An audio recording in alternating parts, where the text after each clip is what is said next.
मोहतरम नाज़रीन, अस्सलाम वालेकुम। जैसा तुम्हारा मन चाहे। मेरा ख्याल है फ्रिज में इतना कुछ तो ज़रूर होगा। देख लो। अगर किसी चीज़ की ज़रूरत हो तो मैं मार्केट से ले आता हूँ। मैंने देखा है, सब कुछ है। आप फ्रेश हो लें। इसने कहा तो मैं बाथरूम में जा घुसा। नाश्ता के दौरान सलमा ने अचानक पूछा, आपके ख्याल में नदीम पर हमला किसने किया होगा? मैंने इसकी तरफ देखा। वो सोचती निगाहों से मुझे देख रही थी। मैं कुछ नहीं कह सकता। लेकिन ये बात तुम्हारे सोचने की नहीं है। वो क्यों? मेरे सोचने की क्यों नहीं है? वो तंग कर बोली। इसलिए कि ना तुम्हें पस मंज़र का पता है और ना ही मौजूदा सूरत हाल के बारे में खबर है। सोचोगी तो उलझ जाओगी। खैर, ये बताओ कि तुम्हारा क्या प्रोग्राम है? मैंने मुस्कुराते हुए कहा। दिल तो चाहता है कि यहीं रहूं, लेकिन जाना तो है ना। इसने मैनी खेज अंदाज में कहा तो मैं चौंक गया। और वो अपने लफ्ज़ों में मुझे कुछ और ही मायने समझा रही थी, या फिर मेरा वहम था। मैंने समझने के लिए पूछा, मतलब? मेरे लहजे में हैरत थी। मतलब ये कि इतनी पुरस्कून तन्हाई और फिर सब कुछ इस छोटे से फ्लैट में मौजूद है। इसने बड़ी हसरत से कहा तो मैं समझ गया कि वो किस ख्वाहिश के ताबा ऐसा कह रही है। मुझे तो कोई इतराज़ नहीं। तुम रहो या जाओ। मैंने उसका दिल रखने को कह दिया। बहुत शुक्रिया। अब मैं कभी कभी आ जाया करूँगी। उसके लहजे से हसरत ना गई थी। जैसा तुम चाहो। मैंने चाय का कप खाली करते हुए कहा। मेरे साथ निकलना चाहो तो ठीक, वरना जब चाहो चली जाना। मुझे इस पर तरस सा आ गया। मैं अभी कुछ देर बाद जाऊंगी, वो खुश होते हुए बोली। ओके, मैं जा रहा हूँ। ये कहकर मैंने सिगरेट सुलगाया और फ़ोन उठाकर चला गया। मेरा ऑडिशन का मवाद मेरी जेब में था। मैं दफ्तर पहुंचा और मीटिंग से पहले ही मवाद कंपोज होने के लिए दे दिया। तभी हसन आन पहुंचा तो मैंने उसे रात की सूरत हाल के बारे में बता दिया। ओह, ये तो बहुत बुरा हुआ। अब कैसी तबीयत है उसकी? जान जी ठीक है, वो मीटिंग के बाद चलते हैं। मैंने कहा तो वो सोचने वाले अंदाज में बोला, शुजा जार, ये यकदम क्या शुरू हो गया है? हुमा को इतना क्या कह दिया है जान जी कि वो इस तरह की धमकियों पर उतर आई है? अजीब गुंडागर्दी है। तुम कुछ करते क्यों नहीं? मुझे क्या करना चाहिए? मैंने आहिस्ता से कहा। हम आईजी से बात करते हैं और दूसरी तरफ ऐसा ही कोई तमाशा उसे भी दिखा देते हैं। जान जी, उसने चुटकी बजाकर मुस्कुराते हुए कहा। नहीं, वो औरत है और मैं इसे इंतकाम लेने के बारे में सोच भी नहीं सकता। ये मेरी मर्दानगी के खिलाफ है। जब गोली तुम्हारे जिस्म के आर पार हो जाएगी तब तुम्हारी मर्दानगी की तुम नहीं समझोगे। यार, लेकिन मुझे पूरी तरह ये भी तो यकीन नहीं है कि ये सब हुमा ही के इमा पर हो रहा है। मैंने उसे समझाते हुए कहा। फिर कौन है? वो लुझते हुए बोला। यही कंफर्म करना है, और जब ये कंफर्म हो गया तो फिर देखना हसन। मैं अंधेरे में अपने तीर ज़ाया नहीं करना चाहता, मैंने कहा, और हम रिपोर्टिंग रूम की तरफ चल पड़े। आ गए राजा अंदर। मारिया ने मेरी तरफ देखते हुए तंजिया अंदाज में कहा तो यकदम गुस्सा मेरे दिमाग को चढ़ गया, मगर मैंने बर्दाश्त करते हुए उसकी तरफ देखा और मुस्कुराते हुए बोला, तुम्हें कैसे पता कि मैं राजा अंदर हूँ? मेरे इस तरह कहने पर वो एकदम बुखला गई। फिर अगले ही लम्हे खुद पर काबू पाते हुए बोली, तुमने ही तो बताया है मुझे। इसके जवाब में मेरे पास कहने के लिए बहुत कुछ था, मगर उसे कह ना सका। बस इसकी तरफ देखता रह गया तो उसने मुस्कुराते हुए चेहरे के साथ कहा, बोलो, ठीक कह रही हूँ ना मैं?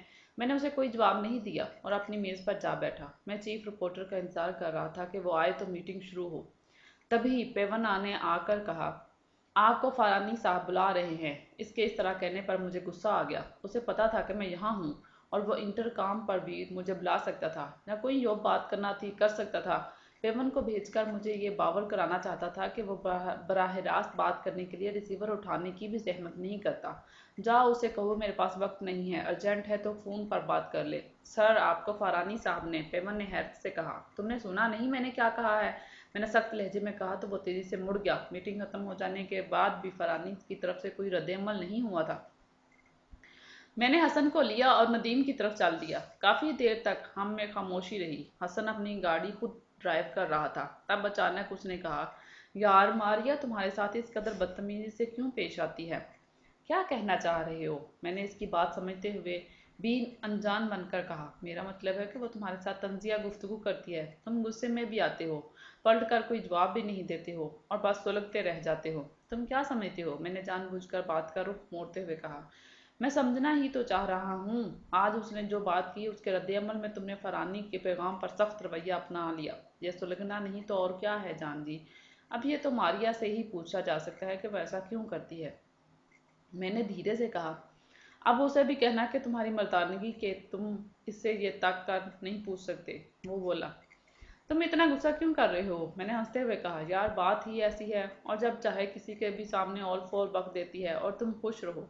कहने दो, हमारा क्या लेती है? बहुत कुछ लेती है मुझसे। ऐसी कोई बात एक बात कहे तो मैं चार सुना दूं। आखिर तुम्हारी क्या कमजोरी इसके हाथ में है जो तुम इसके सामने नहीं बोल सकते? छोड़ो, अभी वक्त नहीं है, फिर कभी तफसील से बताऊंगा। अब क्यों नहीं? उसने झंझलाते हुए कहा। कि वक़्त का इंतज़ार करो, तुम्हें सब पता चल जाएगा। मैंने कुछ दिली से कहा तो वो बुड़बुड़ाने लगा, जिसकी मुझे कतई समझ नहीं आई। कुछ देर बाद हम नदीम के पास पहुंच गए। इसके घर वाले आए हुए थे, इसलिए हम कुछ देर ही ठहरे। चलते वक्त मैंने कुछ टूट के नोट उसके हाथ में चुपके से थमा दिए। वो इनकार करने लगा तो मैंने ज़बरदस्ती इसकी जेब में डाल दिए। तब उसने आंखों ही आंखों में सलमा के बारे में पूछा। मैंने इशारे से उसे मुतमिन कर दिया। वो सारा दिन दफ्तर में गुजर गया। शाम से ज़रा पहले आमिर बशीर आ गया। मैं उस वक्त अपने ऑडिशन की कापी भिजवा कर उस इंतज़ार में था कि कापी जब चाहे तो छप जाए तो मैं इसमें एक नज़र देख लूँ। हसन कहीं गया हुआ है।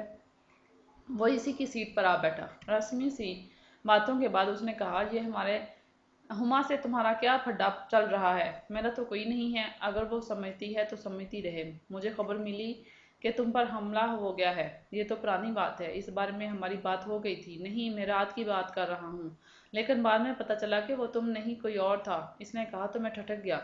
उसे ऐसी बातें मालूम कहाँ से मिल जाती हैं? मैं अगर इससे पूछता तो लाजमन इस वाक़े की तस्दीक कर देता, और वो अगर बताना ना चाहता तो हंस के ये कह सकता था कि मैं दोस्तों की खबर रखता हूँ। तब मैंने गोंदल के से अंदाज में पूछा, मुझे समझ नहीं आ रही कि तुम क्या कहना चाहते हो? मेरे इस तरह कहने पर वो एकदम परेशान हो गया। फिर इस तरारी अंदाज में बोला, यार मुझे पता चला था कि तुम पर दोबारा हमला हुआ है और हमलावरों का निशाना कोई और बन गया है। तुम्हें ये बात मालूम कैसे हुई? अपने ज़रिया को दुरुस्त करो। खैर, तुम अब ना मानो तो अलग बात है, मुझे तो तफसील से पता है। मैं तुम्हें तफसील से क्या बताऊं, अगर तुम्हें पता है तो। मगर इससे ये भी गुमान किया जा सकता है तुम हमला करवा रहे हो मुझ पर। मैंने हंसते हुए कहा, बहुत अफसोस है यार अगर तुम ये गुमान करो। ये अफसोस तुम पर नहीं, मुझे अपनी ज़ात पर होगा। मैं तो पूरे खलूस से तुम्हारे बारे में खबर रखता हूँ। वो धीमे लहजे में बोला। और मैं पूरे खलूस से ये पूछने में हक बजा हूँ कि तुम्हारा जरिया कौन सा है जो तुम्हें मेरे बारे में खबरें देता है। मैंने कदरे तंजिया लहजे में कहा। असल में मेरी हसन से इस बारे में खासी बहस हुई है। उसने मुझे कहा कि मैं तुम्हें समझाऊं।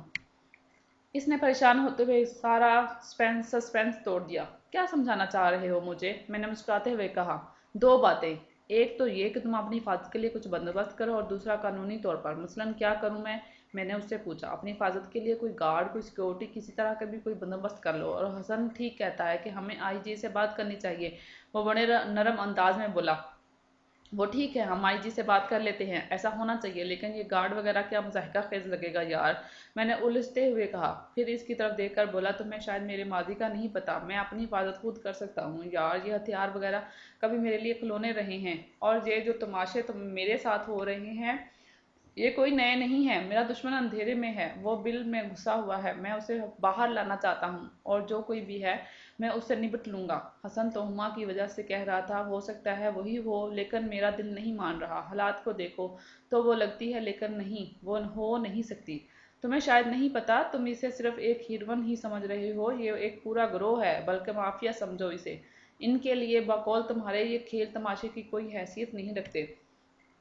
अमर, मुझे जिस लम्हा ये कंफर्म हो गया कि ये सब हुमा करवा रही है, तो फिर वो चाहे गिरोह है या माफिया, समझो कि वो अपना वजूद खो बैठा है। देखो, हम तुम्हारे दोस्त हैं, हम नहीं चाहते कि तुम ऐसे किसी जाल में फंस जाओ।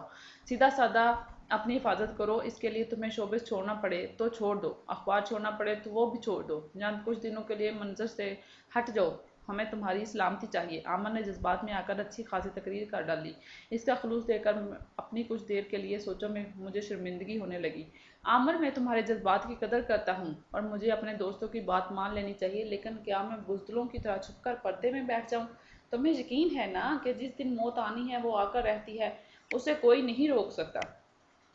मैं मानता हूँ, लेकिन कम से कम अपनी हिफाजत के लिए कुछ ना कुछ चलें। ठीक है, मैं अपनी हिफाजत का बंदोबस्त कर लूंगा, और कल ही आईजी से मिल लेते हैं। शुक्र है तुमने अपनी इतनी बात तो मानी। आमिर एक लंबा सांस लेते हुए फिर चंद लम्हे सोचने के लिए रहने के बाद बोला, क्या करोगे? कुछ ना कुछ तो हो जाएगा, अब तुम फिक्र मत करो। मैंने हंसते हुए कहा। मैं अब चलता हूँ, कल किसी वक्त फिर। ओके, कल मेरी ऑफ है, मैं फ़ोन करके तुम्हारे पास आ जाऊँगा, हसन को भी लेते आना, इसने हाथ मिलाते हुए कहा और रिपोर्टिंग रूम से निकलता चला गया। ऑडिशन की तरफ से मुतमन हो जाने के बाद थकन महसूस करने लगा था, लेकिन अभी मुझे नदीम के पास जाना था। मैं मेज़ पर बिखरी चीज़ें समेट कर दराज में रख रहा था कि मेरे सामने रखा फ़ोन बज उठा। मेरी दूसरी तरफ सलीम फरानी था।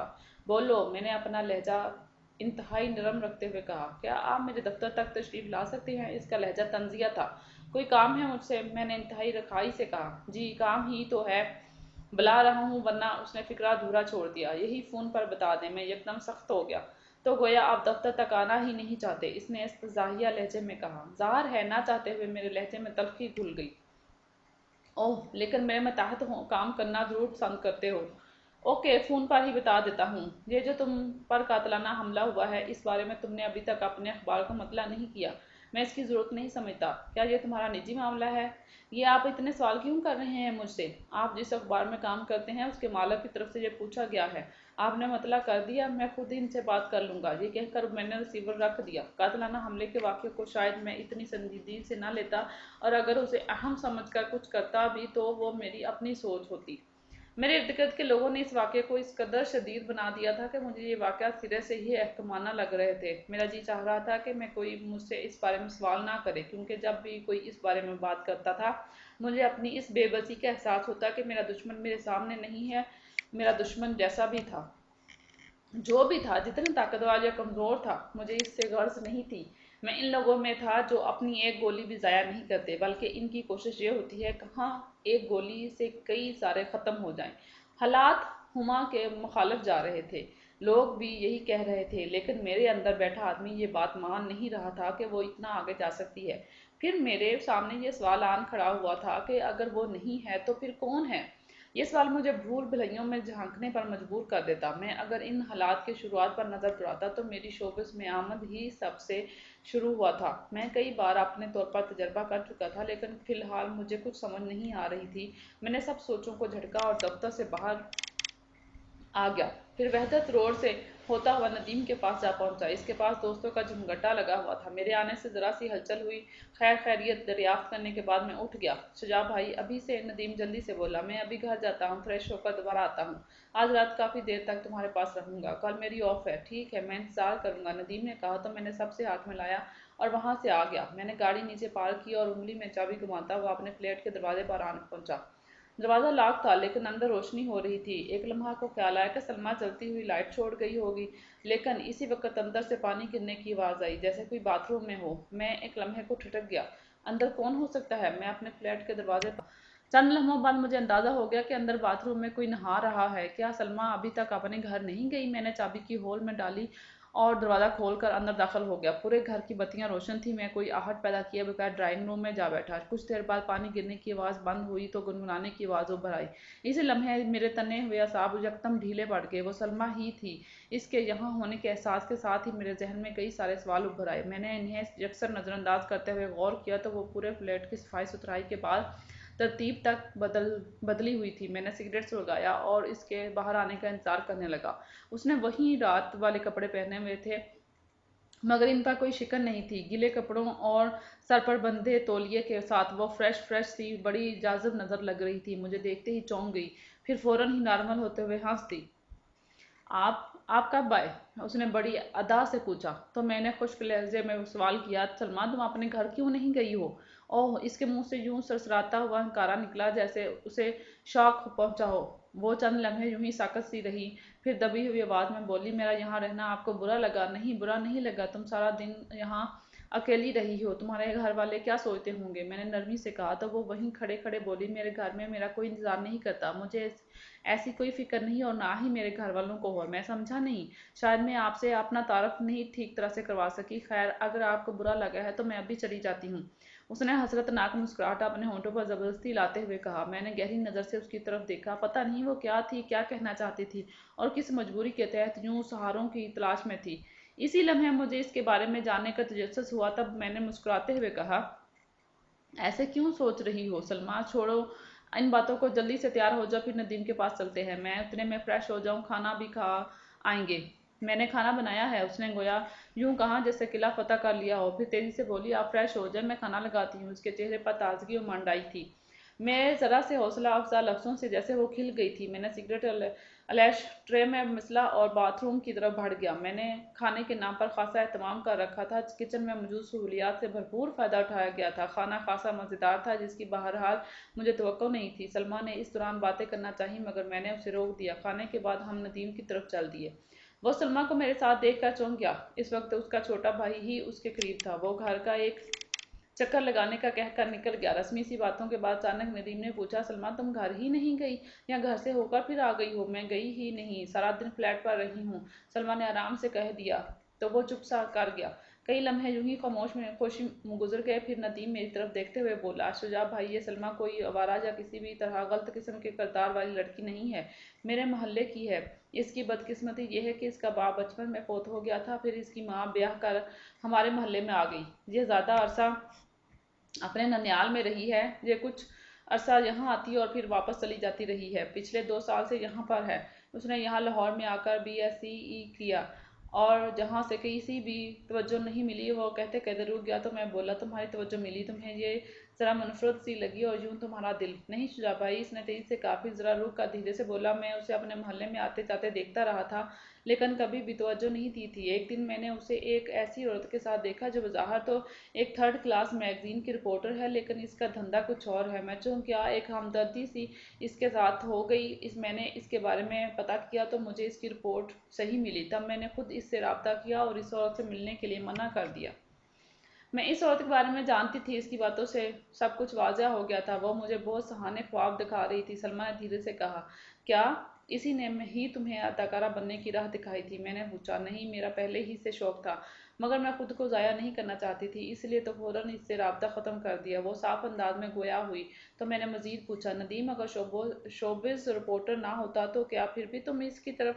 شاید میں ندیم سے بات کرنا بھی پسند نہ کرتی، اس نے صاف گوئی سے کہہ دیا۔ پھر فوراً ہی بولی مگر یہ اچھا ہوا کہ ندیم کی صورت میں مجھے ایک اچھا دوست مل گیا، اس نے شوبز سے متعلق مجھے اتنا کچھ بتایا کہ میں ہمت نہیں کر پا رہی ہوں۔ پھر کیا پروگرام بنایا ہے تم نے؟ میں نے مسکراتے ہوئے پوچھا تو وہ پوری سنجیدگی سے بولی میں پڑھوں گی، اس کے لیے مجھے جو کچھ بھی کرنا پڑے، اپنی تعلیم مکمل کرنے کے بعد میں جاب کروں گی۔ یہ جو تم نے کہا ہے کہ چاہے مجھے جو کچھ بھی کرنا پڑے اسے واضح کر سکو گی؟ میں نے پھر پوچھا مطلب میں جاب کروں گی، مطلب تعلیم مکمل کرنے کے لیے ظاہر ہے کہ مجھے پیسہ چاہیے، اس کا کوئی نہ کوئی راستہ تو ڈھونڈوں گی، اس نے دھیرے سے کہا تو ہم میں چند لمحے خاموشی چھائی رہی۔ تب ندیم نے کہا میں نے اسے آفر کی ہے، اگر یہ محض تعلیم ہی حاصل کرے گی اور کسی خرافات میں نہیں پڑے گی تو میں اسے افورڈ کر لوں گا۔ ندیم تمہارے جذبات سر آنکھوں پر، لیکن میں بوجھ نہیں بنوں گی، تمہیں خود پتہ ہے کہ میں نے کتنی بار تمہیں جاب کے لیے کہا ہے، اور جب تم نے شجاع صاحب کے بارے میں بتایا تو مجھے کچھ امید ہوئی۔ میں آج سارا دن ان کے فلیٹ پر کیوں رہی ہوں؟ صرف اس لیے کہ جب یہ آئیں تو میں اس بارے میں بات کروں۔ وہ صاف گوئی سے ذرا جذباتی لہجے میں بولی تو ندیم نے تلخی سے کہا